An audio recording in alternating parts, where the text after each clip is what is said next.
Saya ucapkan ribuan tahniah. Saya ingin mulakan dengan ucapan ribuan tahniah kepada warga Bangi, kerana 2 hari yang lalu warga Bangi telah pun menerima seorang warga baru di penjara Kajang.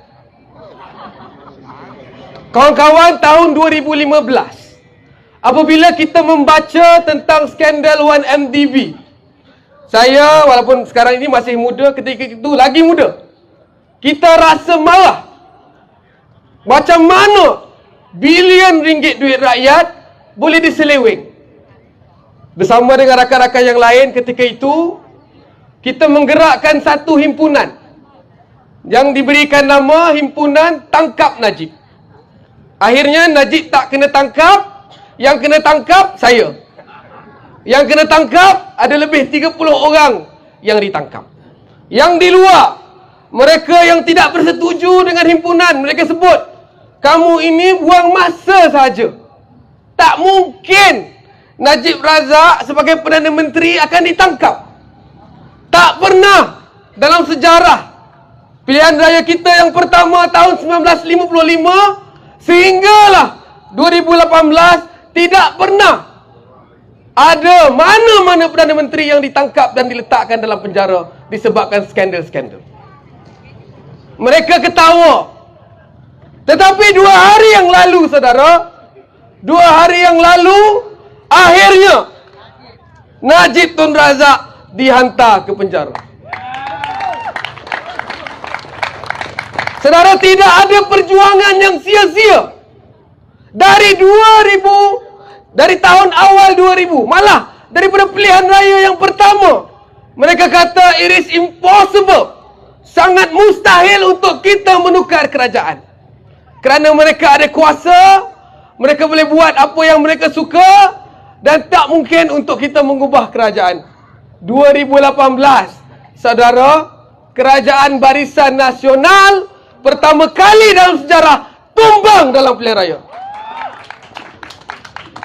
Dan kerana tumbangnya kerajaan Barisan Nasional inilah, akhirnya 2 hari yang lalu, Perdana Menteri kita pertama kali dalam sejarah disebabkan oleh skandal dihantar ke penjara. Apa buktinya? Apa maknanya? Maknanya, saudara, suara rakyat, kuasa rakyat boleh bawa perubahan. Betul atau tidak? Kerana kalau tidak ada perubahan 2018, tidak mungkin koruptor ini akan dibawa ke penjara. Tetapi saudara, ini bukan pengakhirannya. Najib Razak sendiri ada banyak lagi tuduhan yang akan dibawa ke mahkamah.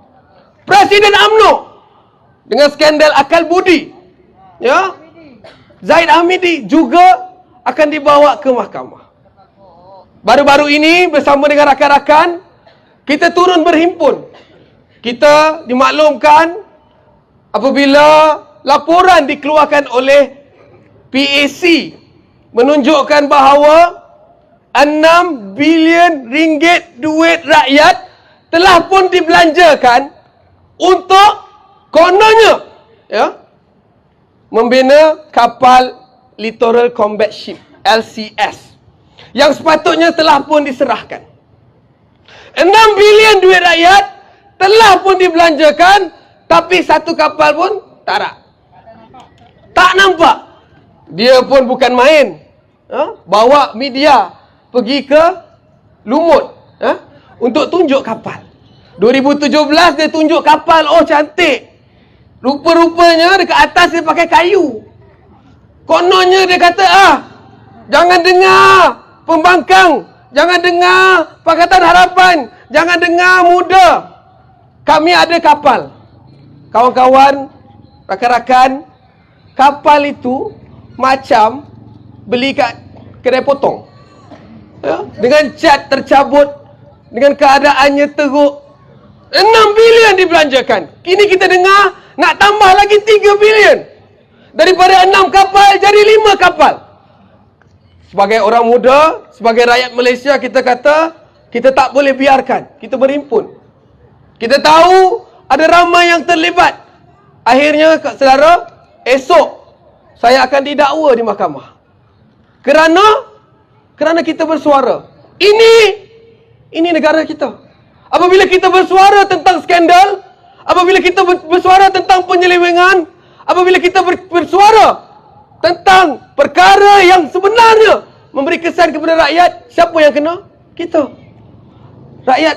Apabila rakyat bersuara ditangkap, apabila rakyat bersuara disiasat, apabila rakyat bersuara didakwa. Mereka yang terlibat dengan skandal tidak dikenakan hukuman. Bebas begitu saja. Adalah seorang kononnya akan didakwa. Kita tahu ini bilis. Ini bilis.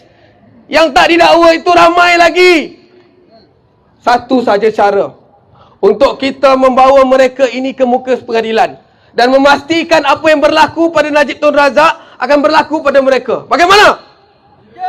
Tukar kerajaan pada PRU ke 15. Boleh?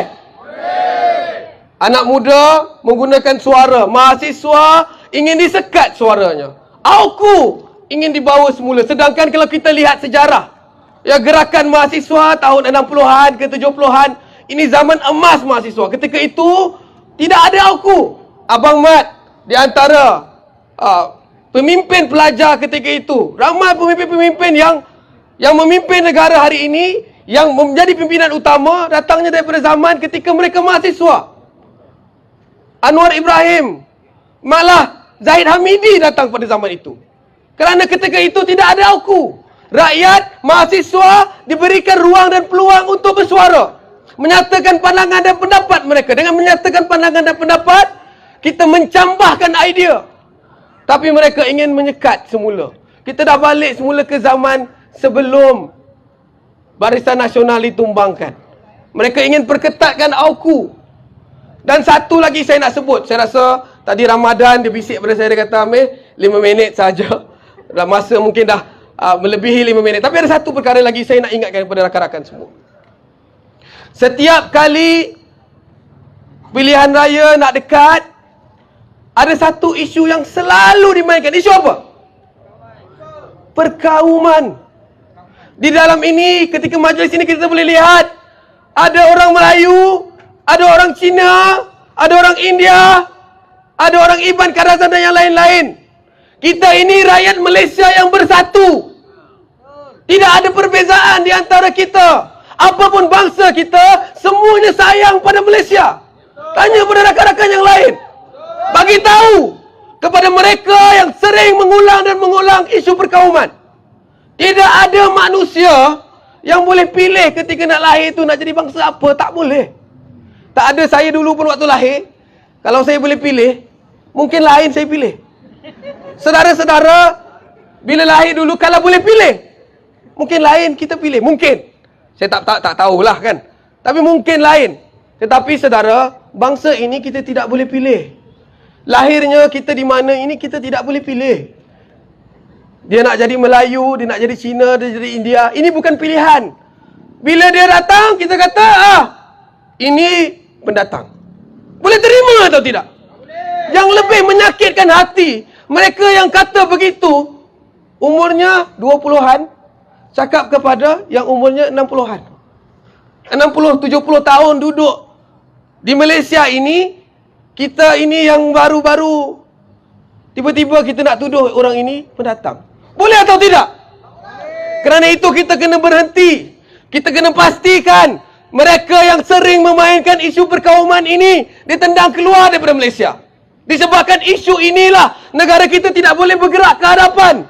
Disebut oleh saudara Tafakah, ya, Indonesia is doing better than us now. Vietnam is doing better. Vietnam is a communist country.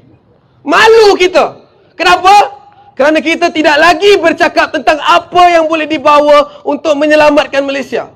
Kita setiap kali nak pilihan raya, siapa lebih menjadi penyelamat kepada setengah-setengah kumpulan dan bangsa kononnya. Sedangkan yang sakau, yang curi, yang skandal, inilah orangnya. Yang kena kesan dan terkesan akhirnya rakyat. PRU 15, kita buat perubahan, kita tolak Barisan Nasional dan tolak Perikatan Nasional. Boleh atau tidak? Hidup rakyat! Hidup rakyat! Hidup rakyat!